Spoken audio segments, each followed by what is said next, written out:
Nikos Aliagas, de son vrai nom, Nikolaos Aliagas, né le 13 mai 1969 à Paris, en France, est un journaliste, présentateur de télévision et artiste aux multiples talents avec du sang grec passionné.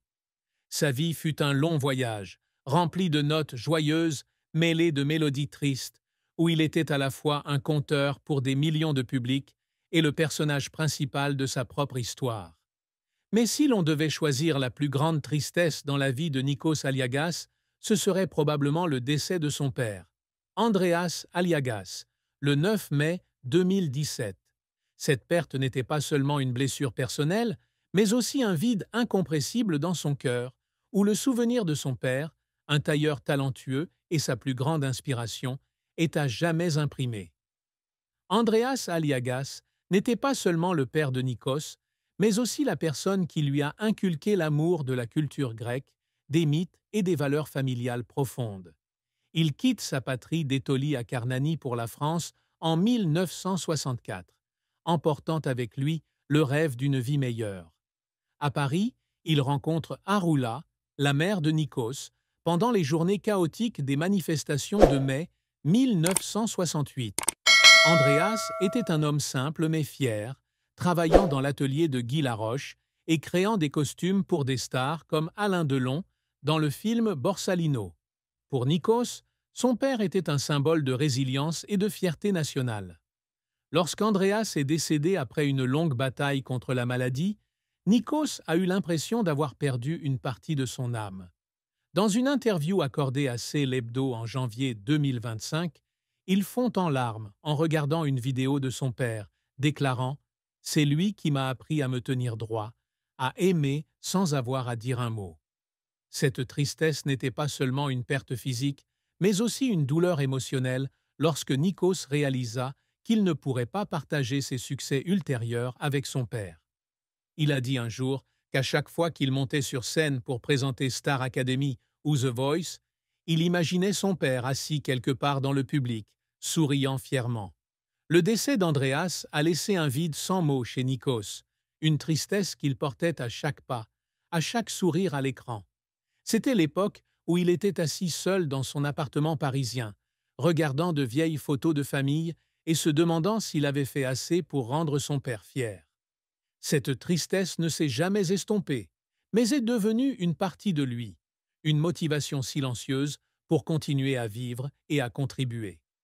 La carrière de Nikos Aliagas est un livre épais avec des pages de gloire brillantes, entrecoupées de lignes d'écriture tachées de larmes. En tant que garçon grandissant entre les cultures françaises et grecques, Nikos n'a pas eu un début facile. Il a étudié les lettres modernes à la Sorbonne, mais pour joindre les deux bouts, il a travaillé de nuit à Radio France Internationale, RFI, à partir de 1988. C'était l'époque où il étudiait et travaillait, les yeux assombris par le manque de sommeil, mais toujours brûlant d'ambition. Son premier succès est venu lorsqu'il a rejoint Euronews de 1993 à 1999, où il est devenu correspondant politique, capable de parler 5 langues, le français, le grec, l'anglais, l'espagnol et l'italien. Ce rôle n'était pas seulement un tremplin, mais aussi celui où il a perfectionné sa confiance et son style de communication caractéristique, une combinaison de chaleur grecque et de sophistication française. L'apogée de la carrière de Nikos a eu lieu en 2001 lorsqu'il a été invité par TF1 à animer l'émission Star Academy. Avec plus de 700 épisodes quotidiens et 150 diffusions en direct en 7 ans, il est devenu un visage familier dans tous les foyers français. Le succès de Star Academy n'a pas seulement été un phénomène télévisuel, mais aussi un tremplin pour porter le nom de Nikos au niveau national.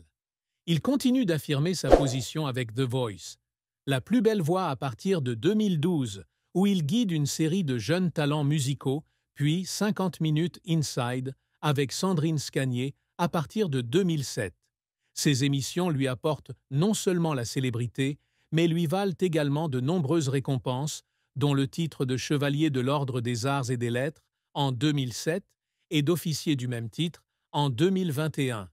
Le retour de la Star Academy en 2022 consolide encore davantage sa position d'icône irremplaçable de la télévision.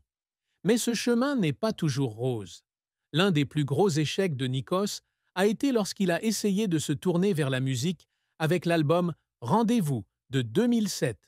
Bien qu'il s'agisse d'un projet passionné avec des duos de jazz et de blues, l'album n'a pas reçu l'accueil escompté du public. Il avait l'habitude de rester assis en studio pendant des heures, peaufinant chaque note, pour finalement se rendre compte que le public voulait toujours le voir comme un présentateur plutôt que comme un chanteur. Cela le fit sombrer dans une profonde réflexion, et il y eut des